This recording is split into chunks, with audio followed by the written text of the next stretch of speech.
Ya.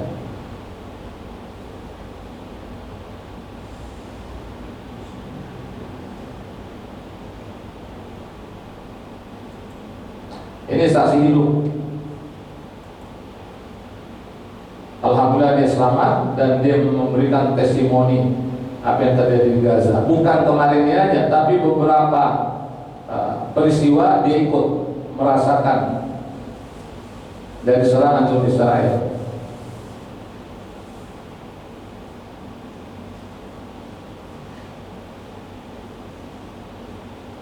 Dia melewati dari tahun 2008, 2012, 2014, 2021, 2022 dan 2023 dia ikut, yang merasakan bagaimana kekejaman penjajah Israel. Dan ini adalah saksi hidup yang Allah selamatkan dia, Allah panjangkan umurnya, mudah-mudahan istiqomah dalam iman dan Islam dan akhir kehidupan husnul khatimah.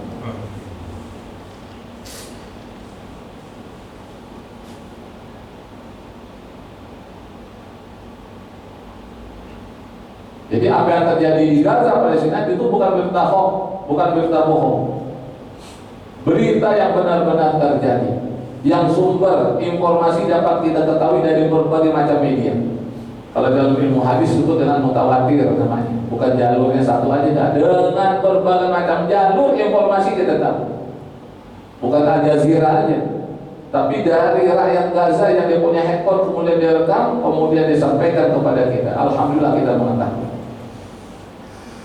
Nah, ini bantuan untuk saudara kita di Gaza Palestina. Jadi setelah empati, apa yang harus kita lakukan untuk membantu mereka? Berikan dia makan, berikan mereka minum.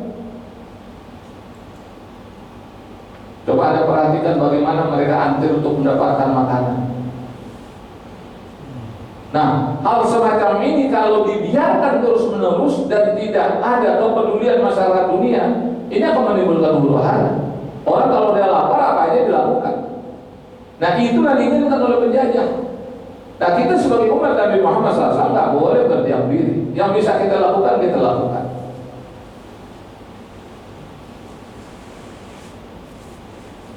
Ini mereka membuat makanan dengan kayu bakar. Musim hujan, dingin lagi. Ini pengorbanan mereka. Ya, kita doakan mudah-mudahan yang kita lihat di dalam tayangan ini diselamatkan oleh Allah. Karena kita nggak tahu, hampir setiap hari dibombardir oleh Israel. Makanya kita doakan mudah-mudahan mereka selamat, sehat walafiat, dapat berkhidmat untuk umat. Nah, yang kedua kita berdoa. Ini alhamdulillah saya sudah ketika menyampaikan khutbah beberapa Jumat yang lalu, dia melantunkan doa untuk saudara kita di Gaza Palestina.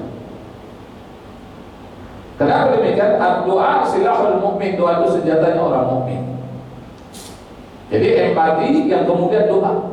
Makanya kenapa kita tadi kunut nazilah, karena memenuhi seruan dari Majelis Ulama Indonesia, dari para ulama.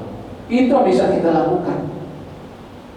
Doa silahul mukmin, doa itu senjatanya orang mukmin. Ketika kita berdoa kepada Allah Subhanahu wa taala, yakinlah doa kita dikabul oleh Allah. Kalau kita baca hadis Rasulullah SAW, kita akan menemukan penjelasan doa seorang muslim kepada muslim yang lainnya mustajab di sisi Allah Subhanahu wa taala. Kenapa demikian? Karena dia berdoa ikhlas karena Allah, bukan karena bayaran, bukan karena amplop, bukan karena pujian. Buktinya kita tadi Qur'an Nazilah kan berdoa nih untuk saudara-saudara kita di Gaza Palestina. Apa kita semua dikasih amplop sama DKM? Apa dikasih duit karena doa kita tadi? Enggak. Kita melakukannya ikhlas karena Allah Subhanahu wa taala. Kita melakukannya karena memenuhi apa yang Allah perintahkan dalam Al-Qur'an, ud'uni astajib lakum, berdoalah kepadaku, aku akan kabulkan.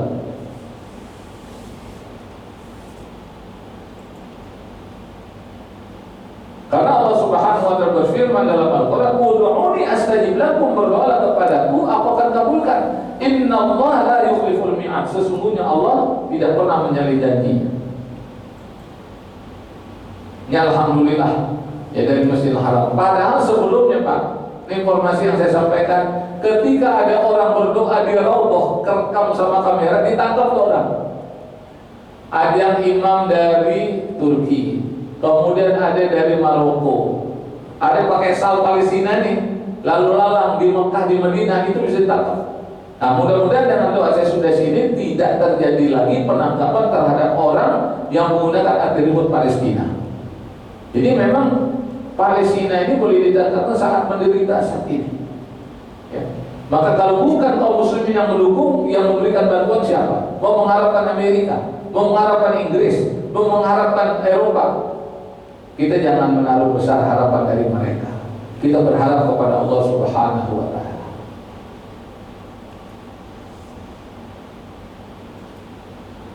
Ini jamaah asal Aljazair, ya, ditahan polisi Saudi karena mendoakan kaum muslimin di Gaza. Sampai sedemikian rupa. Jadi ditahan lebih dari 6 jam.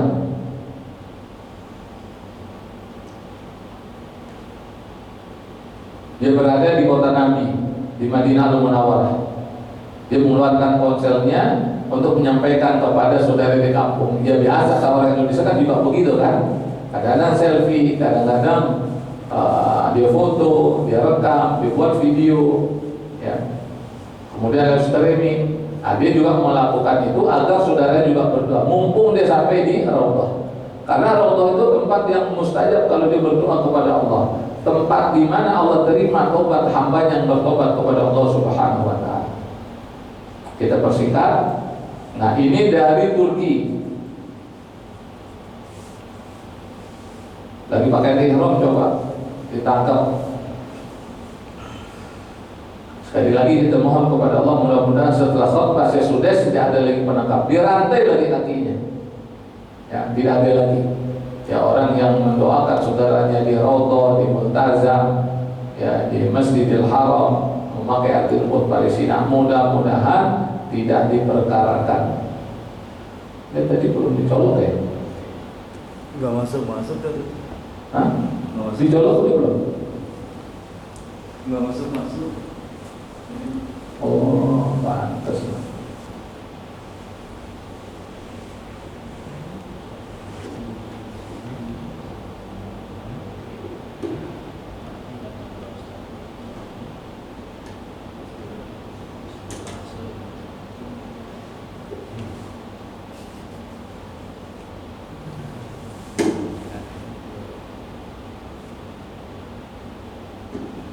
Itu bisa.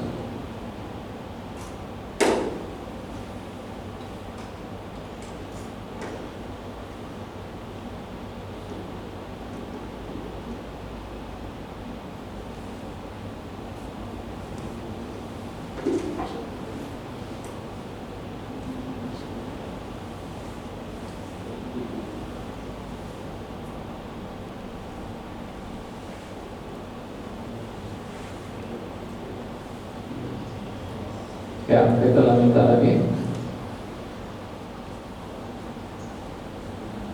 Enggak itu.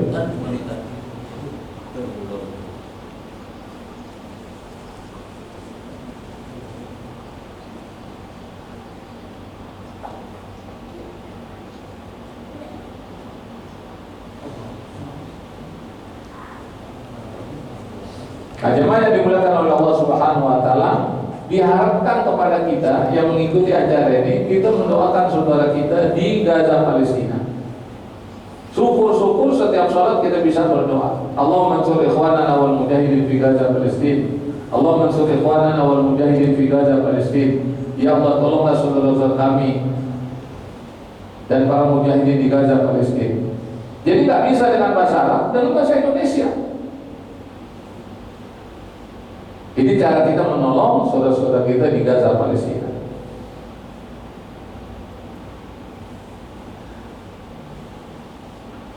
Nah, yang kedua adalah memberikan bantuan.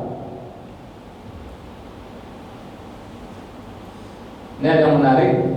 Petenis top dunia menangis sumbangkan uang hadiah untuk Palestina. Dia menang dalam satu pertandingan, kemudian uangnya itu diberikan, ya, disumbangkan saudara-saudara kita di Palestina. Coba Anda perhatikan. Sengaja saya tampilkan apa adanya untuk menjadi bahan masukan buat kita. Ini pemenang top dunia dalam pertandingan tenis, nggak pakai jilbab, coba, perempuan, tapi memiliki kepedulian. Makanya sangat aneh kalau ada orang ikuti pengajian, kemudian bukan saja tidak memiliki kepedulian, bahkan ada yang memfitnah saudara-saudara kita di sana, bahkan memprovokasi kaum muslimin agar jangan sampai membantu. Omongannya mah simpel banget ya. Itu bantuan gak bakalan sampai ke Gaza Palestina. Dia omongan semacam itu untuk apa? Agar orang gak membantu rakyat Gaza Palestina. Ini omongan yang bahaya. Ini omongan orang yang bahlul, orang yang jahil, atau orang yang hasad hatinya. Saya perlu menegaskan, bantuan rakyat Indonesia untuk rakyat Gaza sampai apa buktinya? Jamaah pernah dengar nggak ada rumah sakit Indonesia yang diserang oleh Zionis Israel kemarin ini? Itu rumah sakit duitnya dari mana? Itu uangnya dari rakyat Indonesia, dari masyarakat Indonesia yang dikumpul dari masjid ke masjid, dari satu lembaga ke lembaga yang lain, dari satu musola ke musola yang lain, dari majlis taklim ke majlis taklim yang lain. Bukan aja rumah sakit Indonesia, di Gaza itu ada masjid Istiqlal, masjid Indonesia. Itu uang dari rakyat Indonesia. Sampai ke sana buktinya ada masjid. Bahkan ambulan. Banyak ambulan dari lembaga sosial yang dikirim ke sana, yang diberikan untuk rakyat Gaza Palestina, yang diberikan ke rumah sakit. Nah, jemaah yang dimuliakan oleh Allah Subhanahu wa taala, oleh karena itu kita harus berikhtiar, berupaya yang bisa kita bantu kita bantu. Tidak rugi orang yang menginfakkan hartanya untuk umat Nabi Muhammad SAW. Orang yang berinfak, orang yang bersedekah itu didoakan oleh malaikat. Ada tugas malaikat tiap hari datang mengunjungi anak cucu Adam. Siapa yang berdoa didoakan oleh malaikat. Apa doa malaikat? Allah mu'timun fiqan khalafah. Ya Allah berilah ganti kepada orang yang berinfak. Dan infak itu perlu dipahami juga sebagai penolak bala. As-sadaqatu tadfa'ul bala. Sedekah itu penolak bala. Bahkan sedekah pun juga bisa menjadi obat. Udah berobat ke dokter belum sembuh, tetapi belum sembuh, coba amalin sedekah. Misalkan membuat sumur sehingga bermanfaat untuk umat manusia, membantu saudara-saudara kita sedang menderita. Dawu mardakum bis sedekah. Obati orang sakit di antara kamu dengan sedekah. Udah banyak kisahnya, udah banyak buktinya. Orang yang udah kesana kemari berobat, tapi dengan dia berinfak, alhamdulillah Allah sembuhkan penyakit. Ini alhamdulillah di Masjid Al-Jabar saya diundang untuk mengisi pengajian kuliah subuh. Kita melakukan penggalangan dana dan terkumpul dana pada saat itu secara spontanitas, yaitu 11.271.012 rupiah. Donasi dari jamaah subuh Masjid Al-Jabar, Bandung, Jawa Barat. Kemudian ada juga yang datang ke rumah saya, jamaah Al-Kausar Pesona Kayangan Juanda, donasi untuk rakyat Palestina 80 juta 7 rupiah. Alhamdulillah saya bersyukur kepada Allah, banyak orang dibuka pintu hatinya oleh Allah. Saya informasikan tahadus bin Nikmah, saya nggak perlu sebut nama orangnya. Ada yang nelpon ke saya, Ustaz bisa datang ke rumah saya nggak? Sebelumnya dibilang, Ustaz bisa mutus nggak siapa pengurus dari Kispa ke rumah saya? Untuk ngapain? Ini ada dana bantuan buat Palestina. Nah, pada saat itu saya akan menyampaikan bantuan untuk saudara kita di Gaza Palestina. Nah, sebelum saya berangkat saya dapat telepon. Saya bilang saya akan datang sendiri, sampaikan silaturahim ke rumah antum, ke rumah Anda. Saya datang ke rumahnya di daerah Fatmawati. Fatmawati itu daerah apa namanya? Iya, daerahnya. Pondok Labu, daerah Pondok Labu. Saya datang ke rumahnya dalam gang. Ketika saya masuk ke rumah itu, rumahnya kayak rumah Ismail Haniyah nih saya bilang. Karena saya pernah ke rumah Ismail Haniyah di Gaza Palestina, yang difitnah oleh ustadz yang tidak pernah menjawab. Katanya tuh dia enak-enak di Qatar, tidur di hotel berbintang 5, rakyatnya di bumi, dia senang-senang di sana. Ini fitnah.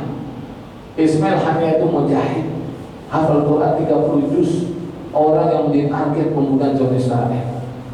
Orang kalau ke Gaza nggak ketemu dia, itu kurang afdol. Makanya semua relawan kalau dia masuk ke Gaza minta bagaimana dipertemukan dengan Ismail Haniyah. Nah, ada juga orang yang memfitnah karena jahil, karena hasad yang bersemayam dalam diri. Nah, jamaah yang dimuliakan oleh Allah Subhanahu wa taala, saya lanjutkan ceritain sebelum saya tutup.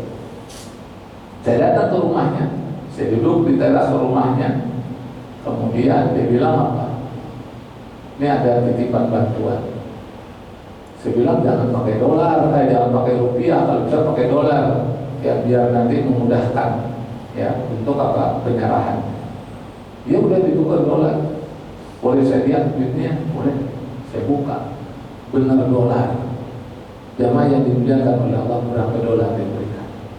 Bukan 100 dolar, 200 dolar, bukan 1.000, 2.000 dolar, 25.000 dolar satu orang kasih. Sengaja namanya akan saya sebutkan. Mudah-mudahan dia jadi amalan unggulan dia, amalan soleh dia, amalan yang menyebabkan masuk surga. Satu orang ngasih 25.000 dolar. Kalau $1 15.000, taruh dah, itu udah berapa? Udah hampir 300 sampai 400 juta untuk saudara kita di Gaza, Presiden. Ada lagi cerita, seorang wanita, seorang ibu-ibu, dia punya cincin, dijual cincinnya, dan uangnya diberikan ke orang pasien. 2 cincin dia jual, coba. Ada juga viral di sosial media, dia orang kaya, dia punya mobil mewah. Dia bilang apa? Mobil ini saya akan lelang, uangnya untuk saudara-saudara kita di Gaza, Presiden. Yang jadi pertanyaan, siapa yang menggerakkan hati mereka? Allah. Jadi kalau urusan Gaza ini beda sama yang lain. Maka kadang-kadang membuat cemburu lembaga yang lain. Jangan urusan Palestina aja dong, lembaga saya juga perhatiin. Ya orang mengasihkan Palestina. Kenapa demikian? Karena Palestina menjadi magnet bagi masyarakat dunia. Kenapa? Karena mereka itu adalah orang-orang yang bertakwa. Mereka beriman kepada Allah. Bayangkan setiap rumah minimal 1 orang hafal Quran. Tiap rumah minimal 1 orang hafal Quran. Dia punya 3 anak, anak-anaknya semuanya hafal Quran. Bagaimana Allah tidak berkahi mereka? Sholat subuhnya berjamaah di masjid, dia